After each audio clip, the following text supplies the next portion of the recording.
झारखंड मुक्ति मोर्चा के केंद्रीय समिति सदस्य बसंत सोरेन ने जामताड़ा के मिहिजाम अंचल की पियालसोला में पार्टी कार्यालय का शुभारंभ किया। इस मौके पर पार्टी के महासचिव विजय सिंह और जामताड़ा के अशोक मंडल सहित बड़ी संख्या में कार्यकर्ता शामिल हुए। बसंत सोरेन ने दुमका में 2 फरवरी को आयोजित 40वें स्थापना दिवस को ऐतिहासिक बनाने का दावा किया। वहीं प्रियंका गांधी की राजनीति में सक्रिय होने पर स्वागत किया है। हमसे इतना प्यार करती है कि 40वां दिवस को धूमधाम से मनाएगी हमेशा की तरह और भारी संख्या में जो है अपनी शक्ति का प्रदर्शन करेगी और इस सरकार को बताने का काम करेगी कि झारखंड मुक्ति मोर्चा क्या है। प्रियंका गांधी को राजनीति में आने को लेकर के अच्छा है, वो आई है, थोड़ा देर से आई है, स्वागत है उनका। जमशेदपुर के बागबेड़ा थाना क्षेत्र में हुए नागाजी कांड में पुलिस ने अपने हाथ खड़े करते हुए 9 अभियुक्तों को फरार घोषित कर दिया है। तो क्या 4 हत्याओं के मुजरिम कानून की गिरफ्त से बाहर होंगे? भले ही जमशेदपुर पुलिस प्रशासन ने इस मामले में चुप्पी साध रखी हो, लेकिन हम ये सवाल जरूर उठाएंगे। देखते हैं ये रिपोर्ट।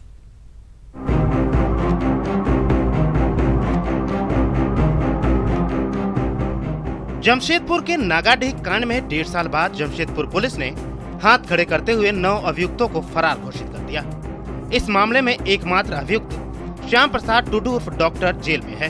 पुलिस ने कुल मिलाकर 28 अभियुक्त बनाए थे। अनुसंधानकर्ता ने एडीजे 13 प्रभाकर सिंह की अदालत में 9 अभियुक्तों के फरार घोषित होने की सूचना दी है।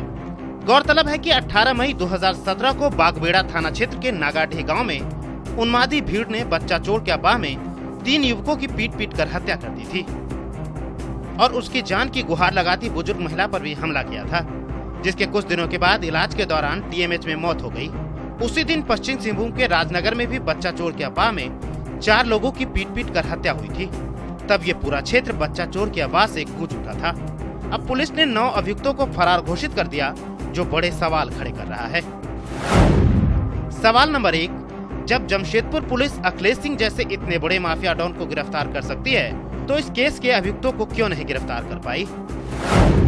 सवाल नंबर 2, सूत्रों की माने तो जगत मार्डी नाम का एक आरोपी खुलेआम घूम रहा है।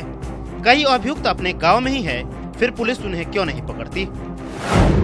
सवाल नंबर 3, जमशेदपुर पुलिस प्रशासन फरार अभियुक्तों को पकड़ने का लगातार अभियान चला रही है, फिर नागाडीह कांड में ऐसी क्या बात है? सवाल नंबर 4, घटना के बाद न्यूज 18 की ग्राउंड रिपोर्ट में ग्रामीणों और बुद्धिजीवियों ने राजनीतिक साजिश की ओर इशारा किया था।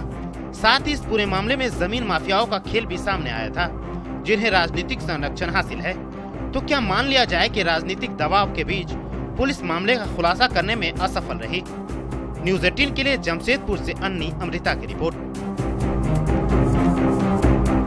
रामगढ़ में इन दिनों अपराधियों का मनोबल दिन पर दिन बढ़ता ही जा रहा है। कल रात घनी आबादी वाले इलाके में एक मेडिकल दुकान से लाखों रुपए की लूट का मामला सामने आया। घटना की पूरी वारदात सीसीटीवी में कैद हो गई। फिलहाल पुलिस मामले की छानबीन में जुटी है। वहीं व्यवसायियों ने पुलिस से 24 घंटे के अंदर अपराधियों की गिरफ्तारी की मांग की है। चास के भोलूर बांध में अमृत पार्क के शिलान्यास को लेकर मचा हंगामा। चास नगर निगम के महापौर भोलू पासवान, संवेदक अभिजीत मोदक और कांग्रेस नेता मनोज राय की गिरफ्तारी के बाद शांत होता दिख रहा है। शिलापट पर नाम को लेकर विवाद रविवार की शाम तब शुरू हुआ जब मौके पर पार्षद के पति और कांग्रेस जिला सचिव अमर स्वर्णकार पहुंचे और समर्थकों के साथ हंगामा किया। इसी दौरान हंगामा कर रहे लोगों ने शिलापट तोड़ डाला, जिसके बाद मौके पर पहुंचे मेयर और दूसरे पक्ष के लोगों में मारपीट तक हो गई। इस मामले में कई लोगों के खिलाफ दोनों पक्षों ने नामजद प्राथमिकी दर्ज कराई है। पुलिस में शिकायत के बाद मेयर संवेदक के साथ दूसरे पक्ष के कांग्रेस नेता मनोज राय को गिरफ्तार कर लिया गया और अन्य की गिरफ्तारी के लिए छापेमारी की जा रही है। दिन में करीब 3:30 बजे के आसपास भोलूर बांध तालाब है, उसका सौंदर्यीकरण के लिए कल शिलान्यास का कार्यक्रम था। उसी में मेयर साहब के पक्ष का और एक पार्षद पति है, उनके पक्षों के बीच में कल झगड़ा हो गई थी। दोनों तरफ से काउंटर पीस हुआ है और कुल 3 लोगों की गिरफ्तारी हुई है। एक पक्ष से मेयर साहब हैं और उनके कॉन्ट्रैक्टर अभिजीत मोदक, दूसरी तरफ से मनोज राय।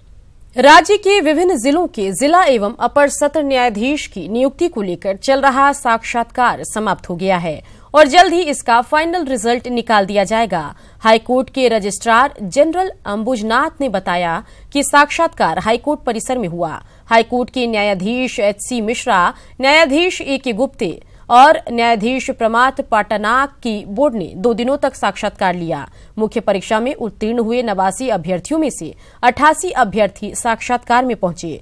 बता दें कि राज्य के 17 जिला एवं अपर सत्र न्यायाधीश के लिए हाईकोर्ट में नियुक्ति प्रक्रिया चल रही है।